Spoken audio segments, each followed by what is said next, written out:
My Little Avengers by Koolerkid. Chapter 14. Loki! Thor bellowed, flaring his wings. It's time for thou to pay for thy crimes! He leapt into the air, raising Mjolnir. He moved like lightning through the air, closing the space between him and Loki in a blink of an eye, only for the mighty Mjolnir's swing to be interrupted by a barrier of magical energy. A flare of energy sent Thor tumbling back, but he righted himself quickly. Heil! Loki's horn wasn't glowing, but Trixie's horn was. Impossible! No unicorn could halt Mjolnir's path! You shouldn't underestimate unicorns, brother, Loki said with a smirk as Trixie strode forward, like a champion defending her king. In effect, Thor wasn't amused. That wasn't a bad analogy. Your beloved Princess Celestia did, and look what happened to her. Of course, even Trixie needs help sometimes, Trixie remarked, her horn glowing as she raised a weapon Thor hadn't noticed until now. Master Loki was kind enough to grant the great and powerful Trixie a weapon to make even the great Mjolnir pale in comparison. It was a spear, but to call it a mere spear would be to call the princess a mere pony, or the great Mjolnir a mere hammer. Its haft was beautifully carved from gold, its Asgardian runes along its length. The blade was shaped like a thunderbolt, from the finest crystal the diamond dogs had ever mined, and upon that fine crystal was carved the magnificent weapon's name. Thor's eyes widened as he recognized the mighty spear. Koolerkid, he whispered. Ah, so you recognize our father's favorite weapon, Loki said idly. It was just sitting around in a pot of dear old father's treasure vault that survived the fall of Asgard. With the awakening of Mjolnir and the rising magic levels caused by the singularity your dear princess initiated, its power reawakened. So I thought, since father had the foresight to ward against my using it, what better use for a spear which amplifies the user's magic than to give it to my most loyal apprentice? You're right, O great and powerful Trixie. Trixie's eyes glowed with power, her pupils obscured by the sickening green of her borrowed magical energy. The crystal blade of Mjolnir, normally a powerful blue, lit up with the same color as Trixie leveled it as Thor. Yes, master, the great and powerful Trixie is, undoubtedly, the best choice to be the wielder of Mjolnir, for what other pony could possibly match her in magical prowess? Magic thoroughly throbbed across the room. Thor could feel it in his horn. A sickening wave of magical equivalent of dark sewage. And what better use than to rid Trixie of her master's most hated enemy? You, arrogant, power-hungry nag! Thor exploded, his wings beating against the air in anger. Thou would defile the legacy of Asgard! Thou wilt consider thyself worthy a wielder spear of Odin, foolish mortal! For this insult thou shalt suffer 1,000 years' torment in the depths of Helheim! Trixie's nostrils flared in anger. You dare insult the great and powerful Trixie! It is you who shall pay the price! A bolt of magic leapt from the blade of Mjolnir, streaking across the room. Thor looked at Mjolnir in defense, but the attack wasn't aimed at him. It shot straight past him. It struck Pinky, who Thor had forgotten had come with him. Her strangled scream echoed in Thor's head, and dread filled his heart as he turned to see what the magic had done to his dearest friend. Pinky was suspended in midair, body held rigid by the sickly green magic Thor had grown so accustomed to. Pain filled her expression, and she screamed again as she struggled in vain against the magical prison. Ponyville! Thor cried, stepping towards her. Stop her right there! Trixie shouted, and Thor froze. Take one more step, and Trixie will charge the prison spell with a soul sap spell. It's like the soul steal spell you've seen already, only it takes days. Thor slowly turned to face Trixie's smirking face. Trixie imagines it's an unbelievably painful death. I'd listen to her, brother. The look of enjoyment of Loki's face nearly erased Thor to the point of disregarding Trixie's warning and smashing his brother to a pulp right there. But then Pinky would pay the price. My faithful Trixie has a vicious streak nearly as wide as mine. She'd be more than happy to kill you as a friend. I suggest you surrender yourself. Thor beat his wings helplessly, trying to think of a way out. Thor had never studied magic, and Big Mac was merely an earth pony, with no knowledge of the inner workings of magic. Thor had all the natural magical power of an alicorn, of course, but he had all the subtlety of a sledgehammer, knew very well spells that didn't involve his purview of God's storms. He knew of no way to free Pinky, or to protect her from Trixie's magic. No way but one. Thor slowly dropped himself to the floor, lowering Mjolnir to the floor. If looks could kill, then both Loki and Trixie would already be dead. But sadly, an ability was beyond even the power of a god. Excellent!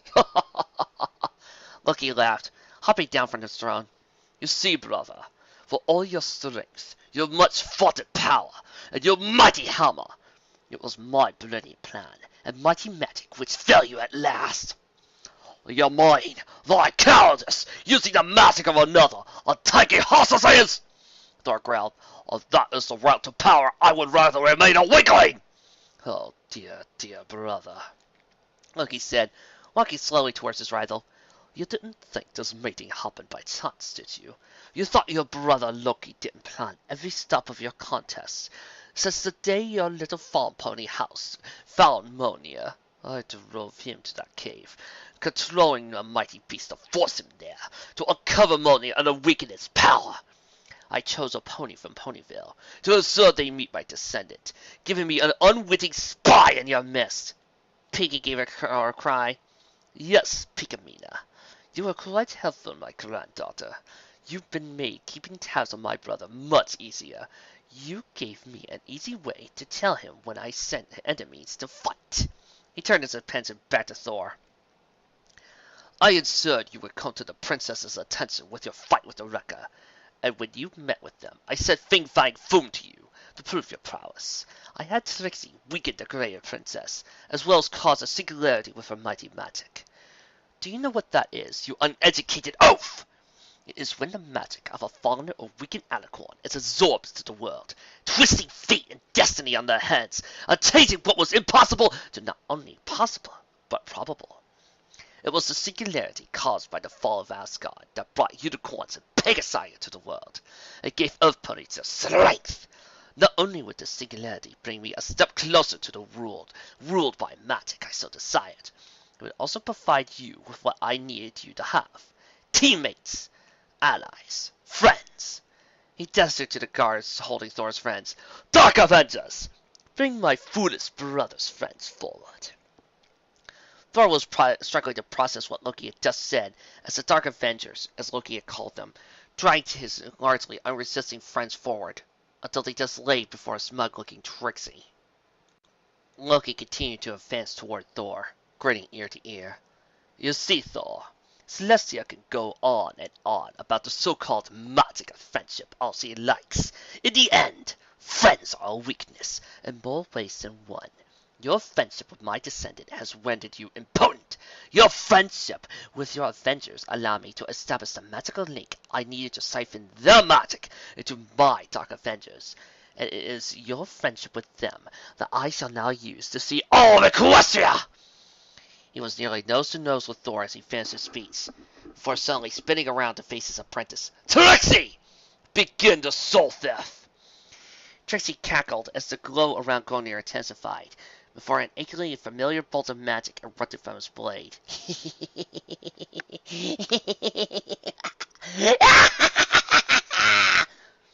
The beam split into three before striking Thor's three friends, eliciting a howl from pain from each. Thor shut his eyes slightly, unable to watch his friend's pain. Loki nearly laughed. Oh, how easily your supposed strength you draw from friendship turns to weakness. Open your eyes, brother. You may want to see what comes next. Thor warily opened his eyes, just in time to see the three beams of sickly green magic leap from his friends, wrenching back into one before striking him square into the chest. Thor bellowed, collapsing to the ground. The pain was unimaginable, like a claw digging at his very soul. He tried to summon magic, tried to fend it off, but his power abandoned him.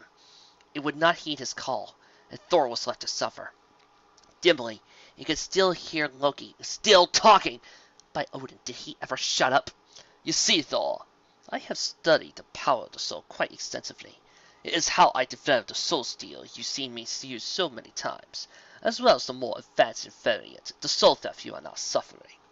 A normal pony would have no resistance, of course. A soul steel would kill them instantly, And in the case of the soul theft, whatever Mega magic they would be returned to me. But the Nanocorn, why, they fended off, though not without consequence, as your princess discovered. So I devised a way to fool the powerful magic of an alicorn into allowing itself to be siphoned away. Loki leaned close to his fallen foe, his grin filling Thor's fading vision. Did you know the power of friendship that your princess so adores? It's a real thing, an actual principle of magic. Ponies can share magic amongst each other, creating a harmonizing effect that amplifies the magic into something that no single pony could control alone. Impressive, but not something that could be replicated with an artifact like Gunnia. Most ponies are unable to achieve true harmonization without an artifact of power in any case. This method could be turned against the pony, however. By using your friends as a conduit for the soul theft, your magic thinks it is the power of your friendship. That is, your friendship is feeding. Loki laughed as he flew back to the throne, turning to Thor and holding out a hoof. When in reality, it is delivering to Loki the Magnificent the means to conquer all of Celestia! Thor felt himself shrinking. Felt the power of Mjolnir leaving him as the cords binding it to his hoof came loose. He felt his godly power leaving him. Felt Thor leaving him, leaving only Macintosh's apple behind. Mjolnir came loose, leaving nothing but a bright red earth pony behind as it flew across the room to bite itself to Loki's hoof. At last! Mjolnir is mine! Loki roared, his voice losing its jovial edge in favor of a godly echo. He floated into the air, sickly green lightning radiating from his mane and horn. Mjolnir itself took on a signature green glow, casting the entire room in green light. Now, all of Celestia shall bow to its new king, its new god! All hail Loki, the Magnificent! Hail, hail! Trixie echoed, glee evident in her own face. She might not like second place on general principle, but there were worse jobs than being second to the absolute god ruler of all Equestria. Shall I obliterate what is left of these pathetic foes, master? She gestured to the remains of the Avengers, all too weak to stand, as well as Big Mac and Pinky, who lay stunned on the floor as well. Lucky considered, lowering himself to the floor as his voice returned to normal. No, I don't think so. The soul theft took whatever magic the singularity bestowed upon them when it took Mjolnir. Without my brother's hammer, he brandished the mighty weapon, grinning broadly at it. They are less than helpless. Let them wallow in their failure. Let them know that they never stood a chance against me. That their every move only brought my victory closer. Let them feel the sting of failure, and tell all of Equestria the futility of standing against Loki. As you wish, master. Trixie said with a cackle. Humiliating one's enemies was something Trixie understood very well. For quite some time, Trixie made a hefty living off of that very practice, though never quite on this scale. I suppose our next stop is Canterlot Castle, then? Precisely, my apprentice. Loki was still grinning as he approached his apprentice. It is time to claim what is rightfully mine.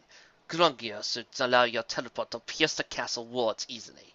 It is time for all of Equestria to meet its new master. His voice rose to a gleeful shout. So ends the reign of friendship, as did Asgard's reign of might before it. With the demise of the princesses, I shall usher in a new age! An age ruled by magic and the mind! An age where Loki is supreme! The pair vanished with a cackle and a flash of green magic. Silence reigned in the mansion. Few ponies had the strength to move. The only one with the energy to stand was Big Macintosh, who struggled with his hooves.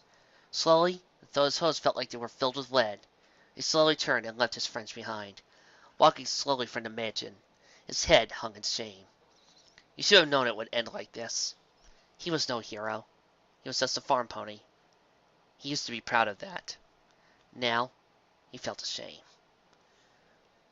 The walk from Canterlot to Ponyville wasn't awful, but it was at least a 24-hour trip on hoof.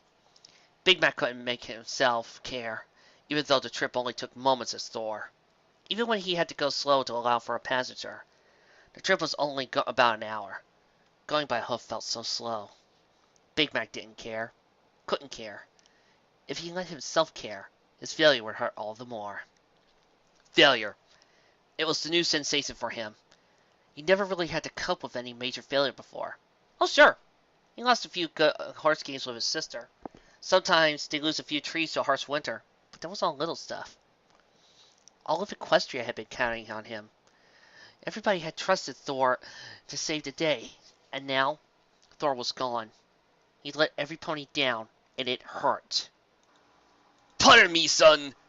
Big Mac was startled out of his introspection by a voice from behind him.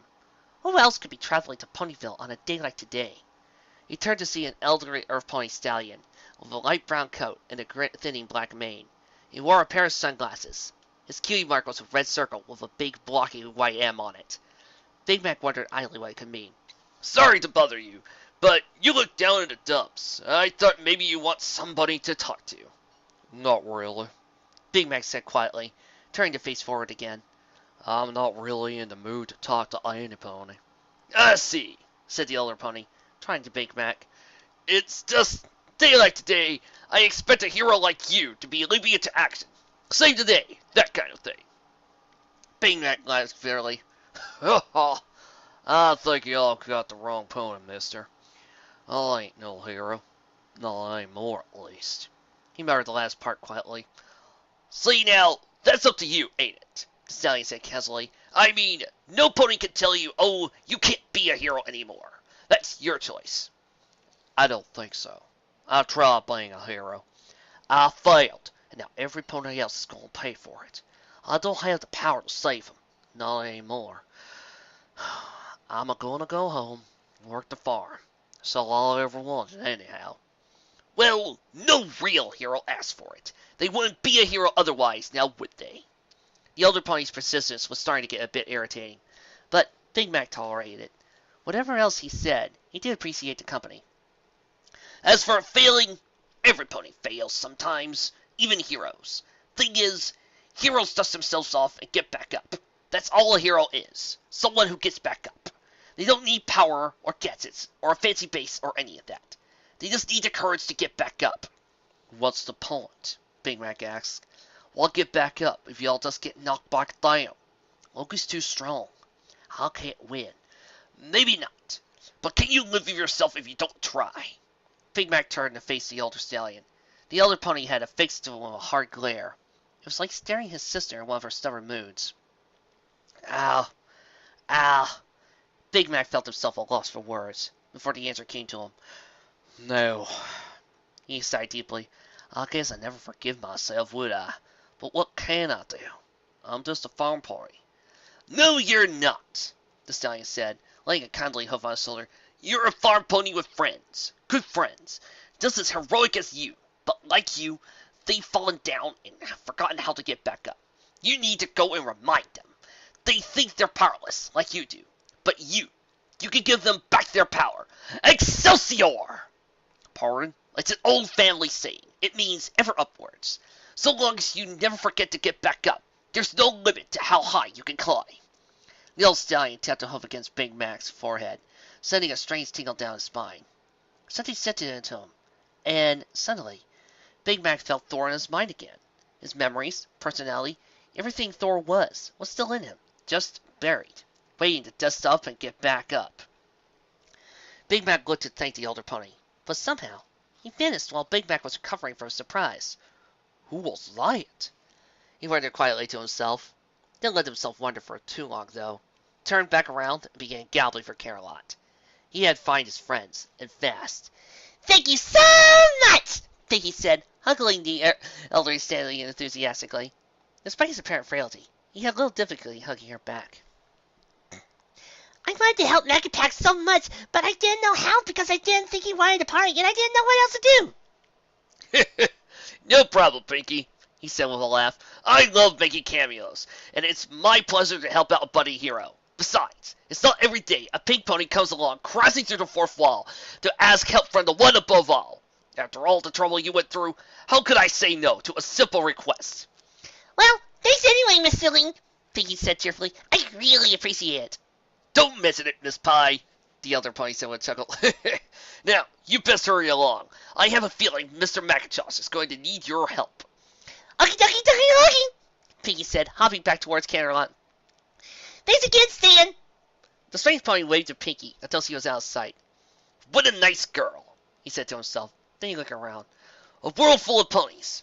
How interesting. Nice work. He nodded in a strange direction that wasn't really a direction, but outward. Toward a dimension a normal pony couldn't see. See you all later, he said to No Pony. Nuff said. Nuff said, Stan. Hoof bump, hoof bump. And suddenly, he was gone. I just want to say that I got to voice Stan Lee in this fic. I am very, very excited to do that. I'm really happy. Thank you. Chapter 15. Princess Luna anxiously looked up at the clock. She'd been waiting in Canterlot Castle throne room for nearly an hour and a half now. Thor wasn't the kind of pony to be late, especially by such an outrageous margin. He should have been back in Canterlot some time ago. He'd agreed to give her a progress report on the Avengers at 5 o'clock sharp. A knock finally came on the door, as he broke into a relieved smile. Please come in, Thor, she said, her heart lining up to open the grand double doors for the Avengers leader. I was beginning to think you weren't coming. She trailed off as an alicorn she didn't recognize appeared at the doorway.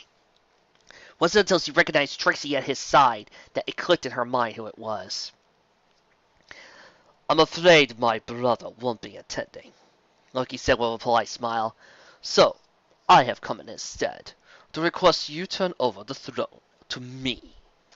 Luna leapt to her hooves, her eyes ablazed. In her anger, her voice reverted to the traditional Canterlot-speaking voice, booming throughout the grand hall. How dare you come here, you fool! Did you think you could merely waltz into our castle? Gods! The oppressive concussive force of her voice failed to do anything more than to ruffle the mane of Loki and his apprentice. Trixie laughed arrogantly.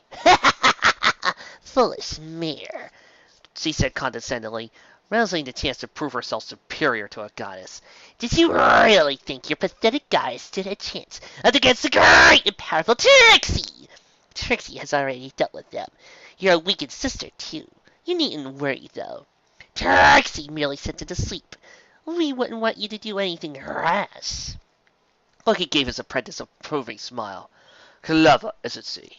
Now, surrender the throne to me, or I shall return you to your old home on the moon. What will it be, princess? Luna snarled at the acid green alicorn. You are a fool! Do you think that the princess so easily cowed, Loki? Her horn lit up with a powerful dark blue glow, and the entire chamber darkened as she gathered power. Loki merely shook his head. Trixie, deal with her, he ordered tiredly.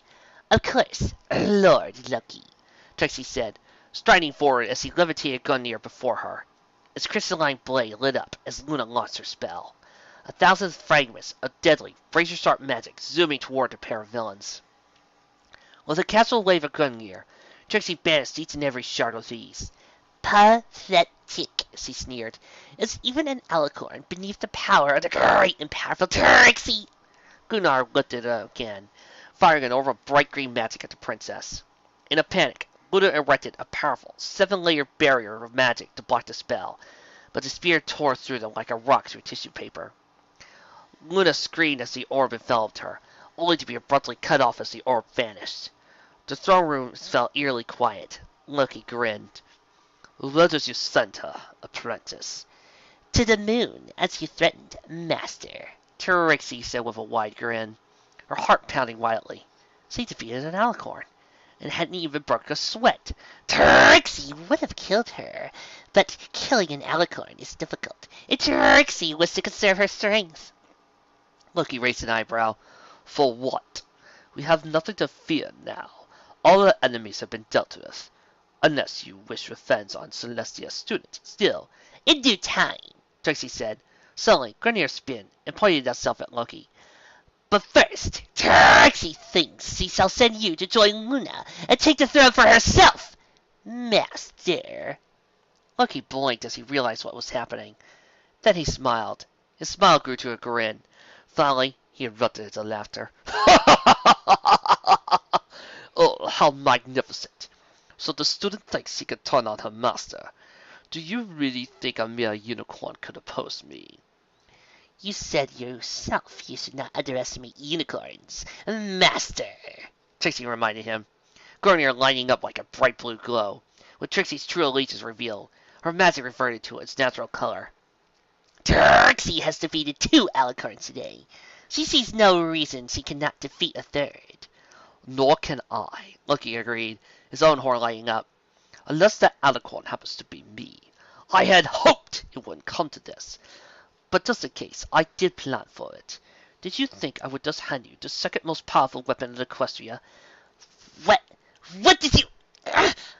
Trixie tried to launch her spell, but Grunir failed to respond, and began to twist in her magic's grasp like an angry snake, rebelling against her control. Loki raised Mjolnir and leveled it at Trixie, his voice echoing with power. By the sacred hammer of Mjolnir, I proclaim myself Hero of Asgard and all her treasures! As the sister of Odin our father, I declare the great spear Koolerkid to be mine, and mine alone, and command it to now obey my will! Turn against your master! Trixie fought valiantly, but Grunir began to slowly spin about, the glowing blade turning toward her. No! No!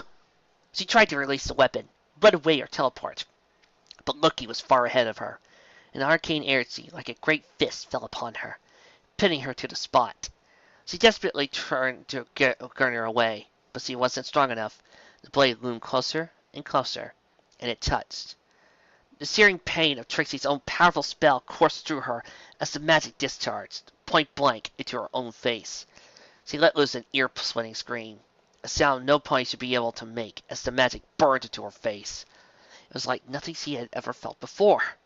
However, the magic that surged through her was her own magic, and she could still use it. She took hold of it, bent it to her will, and focused it into her horn. With her power thus reinforced, she tore through Loki's barrier, and found us in a cloud of sparkling blue magic. Loki sighed with disappointment. Oh well, she's no longer a threat. Such a shame. He turned toward the throne. What's worse, it seems she took Gunhild with her. He glanced down at his hoof and grinned. Not that I have any more need of it. He trotted down the hall and seated himself on the throne. Long live the king. As his horn glowed. Time to address the presents. In every home, on every street, in every building, in every town in the city of Equestria, ponies were suddenly startled by the appearance of an illusionary alicorn they did not recognize. In particular, a large image appeared at Canterlot Castle, stopping a pair of earth ponies, one big and red, and the other bouncing in pink, right in their tracks. Attention, Equestria! I am Loki! No doubt you have already heard of me. I am the one responsible for the appearance of all the mutants and monsters that have recently appeared at Canterlot area. I have appeared before you all to announce that the Princess Celestia and Nuna have been captured. Until such time I can prepare the spell for their execution, I am in now control of the Canterlot Castle. I am your new king. Starting tomorrow, I will be visiting each city and town under my rule to be formally acknowledged as your ruler. All those who resist shall be executed immediately. All those caught mentioning the name of Equestria's former rulers shall be executed. Those seen to be aiding the criminals formerly known as the Avengers, or attempting the rescue of the former princesses, shall be executed. All hail Loki the Magnificent, the new god of Equestria! Fakey and Big Mac glanced at each other briefly. Then, they broke into a gallop. There was no time to waste. Y'all sure I report so here? Big Mac asked as he and Pinky approached the Avengers mansion for the second time that day. Was it really just a few hours ago that he and Pinky had came back from a joyful visit at the farm? It seemed like so much longer. Yep! Spitfire locked herself in her room. Verity took Bloom to the infirmary, and I think Caramel went down to the danger field. Pinky frowned suddenly. I hope he doesn't hurt himself. I'm sure he's fine, Big Mac said. He's a sensible stallion. It's Spitfire I'm worried about. I don't know her too well, but I have a feeling she's taking this awful hard. He pushed the mansion's front door open. No pony was inside. The mansion seemed deserted. Come on, Pinky. I figure we'll talk to Spitfire first. I'm the closest to her out the rest. Then we'll go talk to Blue, then Caramel. Okay, Pinky said, leading the way up to the stairs with her usual energetic bounce. Big Mac shook his head as he followed. The world could be ending, and Pinky would still be Pinky. Come to think of it, Big Mac thought, the world might really be ending. Hey, Spitfire! Are you in there? Pinky called through several locked doors of the room Spitfire had been staying in, while the mansion, seeing Big Mac waited patiently for several seconds. But no reply was forthcoming. Pinky frowned. She's not answering, Pinky said plaintively. Here, let me try, Big Mac said, approaching the door. Howdy, Fire! Y'all awake in there? There was a sound of shuffling from inside. Big Mac? Is that you? Spitfire's voice sounded drowsy and slurred. Has he been drinking? Yeah, Fire, it's me. Y'all won't let me in? We need to talk.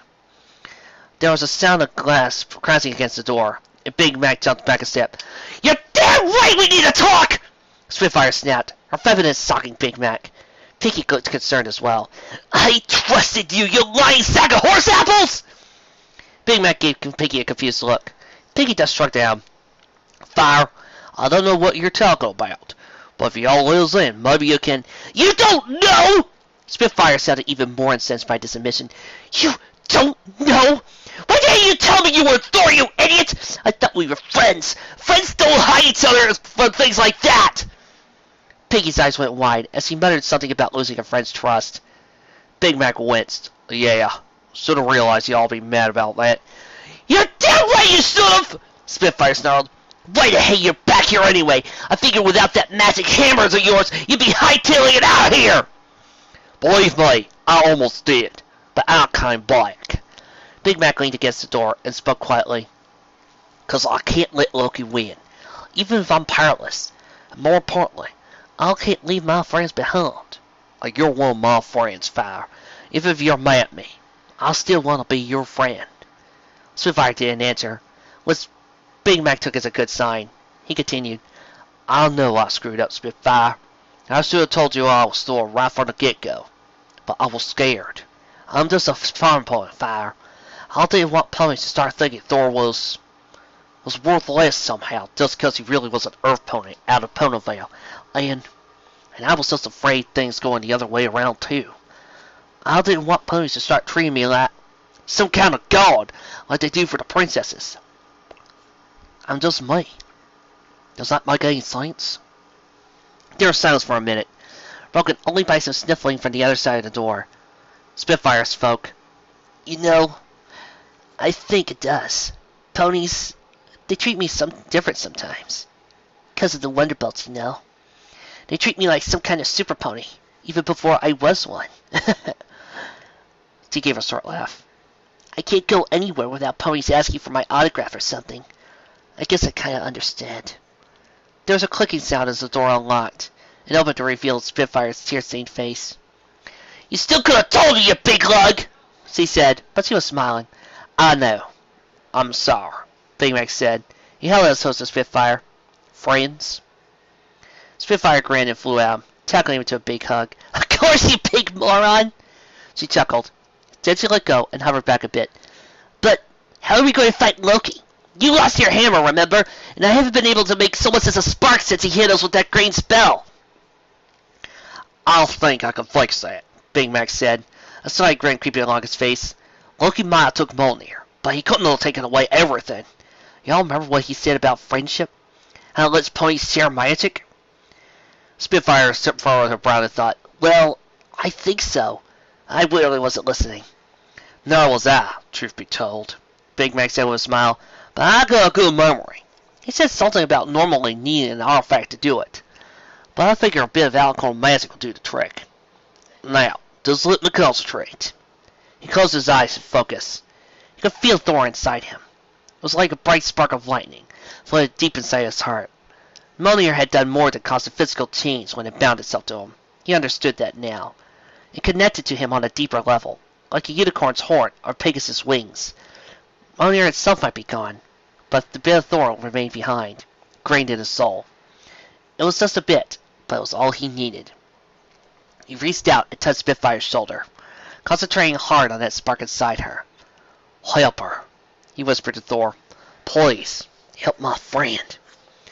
Spitfire gave a start, yelping as she leapt backwards. Startled, Big Mac backed up, worried he'd done something wrong. Spitfire looked panicked for a moment, as her mane began to shimmer and glow. And suddenly, it burst into flames. It took Spitfire a moment to register it, but once he did, her face lit up like a foal who gotten their favorite treat. It's back! She exclaimed, spinning about. Her burning mane left flaming circles behind her. My fire's back! Big Mac grinned at his overjoyed friend. He felt a little tired for the exertion, but the look on Spitfire's face made it worth the effort. Now, let's go get the others. The trio headed to the infirmary, where Pinky believed Billy Blood was resting. As they neared the entrance, Big Mac stopped. Y'all hear that? He asked quietly. The group stopped to listen. Blue. Oh, Blue? It was Rarity's voice, coming from the infirmary. It sounded like she was crying. Is that Rarity? Pinky asked softly, uncharacteristically quiet. I think so, Big Mac said slowly. Y'all better stay here.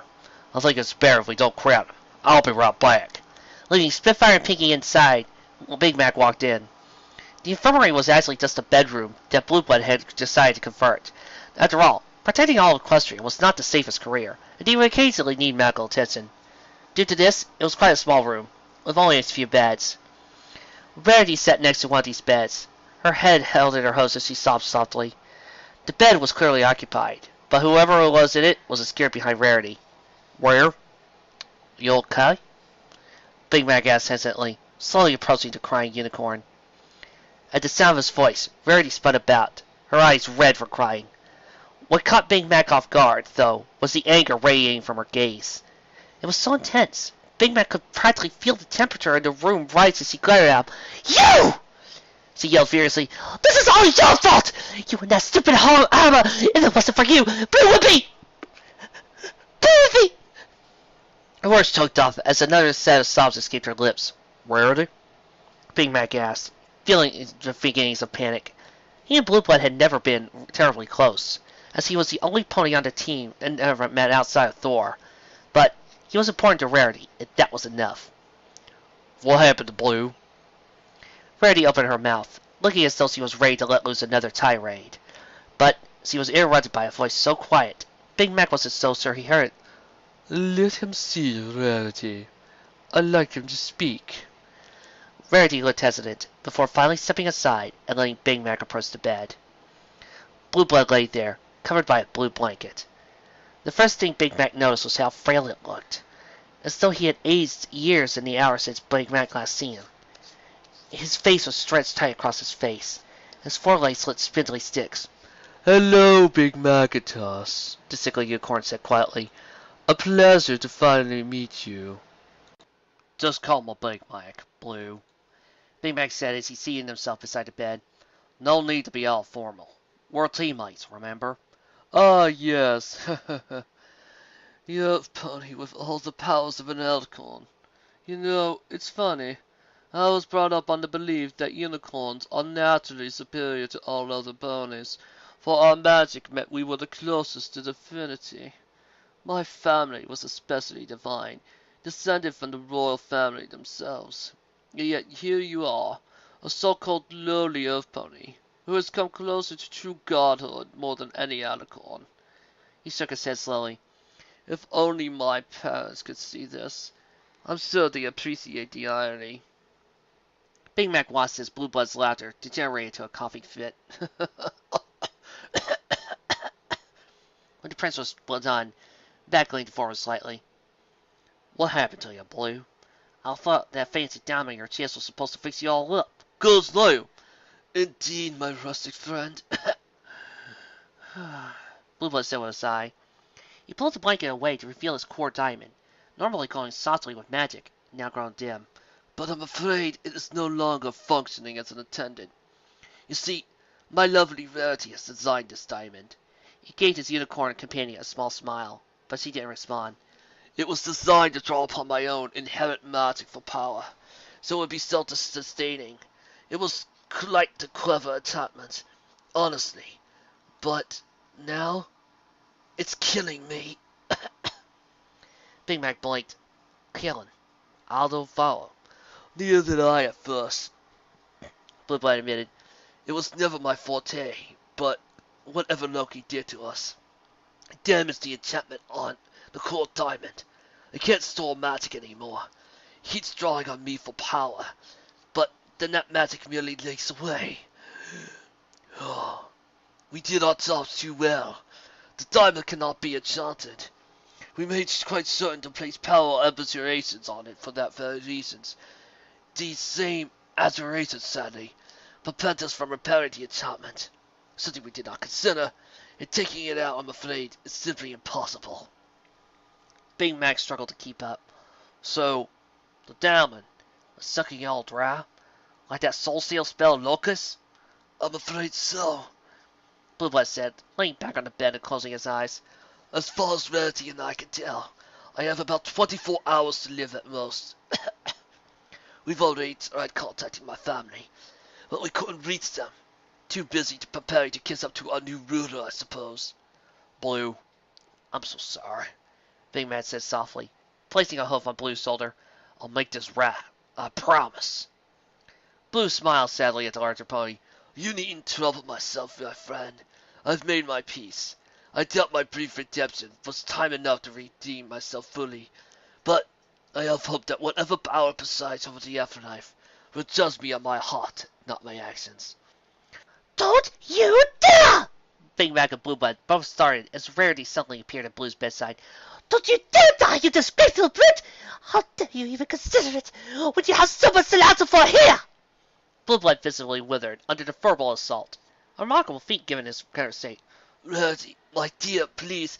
Don't you dare, my dear me, you! Rarity visibly struggled to find an insult that fit what she thought of Blue Blood's sin. You've promised to make up for everything you've done, and you barely started. Is this your way of being noble? Is that it? Because this isn't noble. This is being lazy. This is taking the easy way out. This isn't the gentle code I've come to know. This is more like something the old Blue Blood would do. Blue Blood blinked at the final insult.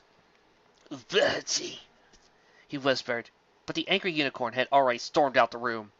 Neither Big Mac nor Blue Blood spoke for several long moments. Finally, Blue Blood spoke. I'm sorry you had to see that. Big Mac shook his head. Nah, it's my fault. Besides, every couple of fights now and then. I'm not entirely certain Rarity and I are a couple, Blue Blood said with a sigh. He fell silent again briefly, before he looked up at Big Mac again.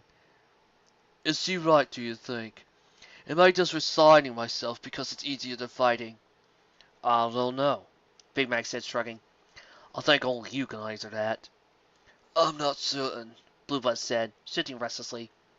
I want to fight, but what can a doubting stallion like myself do? I can barely walk much less fight. And with the core diamond damage, I can hardly ponder the Iron Pony armor. He gestured to the pile of red and gold armor in the control room. I don't see how I have much of a choice. Well, Big Mac said slowly, I might be able to fix that, if you're willing to trust me. Rarity's anger had only carried her as far as the door. The moment she left the room, she had broken down crying again. Spitfire and Pinky did her best to console her, but they had little luck. Oh, why must life be so cruel? Rarity moaned. I finally meet the stallion of my dreams, only to have it taken from me. I never even called to confess my true feelings. Why, I never even went out on a date. She hung her head. He was always so busy. I promise to make more time in the future, beloved Rarity, came a familiar, sensitized voice from the infirmary. Rarity froze, her eyes going wide, hardly daring to believe her ears. However, I hope you'll forgive me if I propose a romantic evening for a later date. I'm afraid I have a prior engagement. Rarity turned slowly, to behold the Iron Pony standing in all his glory. The faceplate lifted open, allowing Rarity to see Blue Blood's grinny, healthy face. But, how did... Rarity stammered out, relief and confusion flooding her body. I don't really understand myself. Blue Blood stepped to the side, to let Big Mac through as the airplane explained.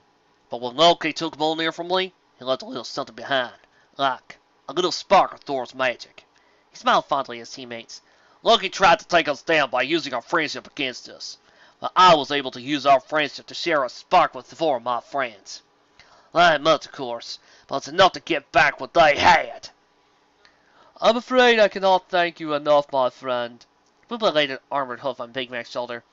Macintosh Apple, you have my eternal gratitude. Anything you ever need, you can rely on Prince Blue Blood. Thanks, Blue, Big Mac said with a smile. But right now, all I need is to get Caramel back so we can take the fight to Loki!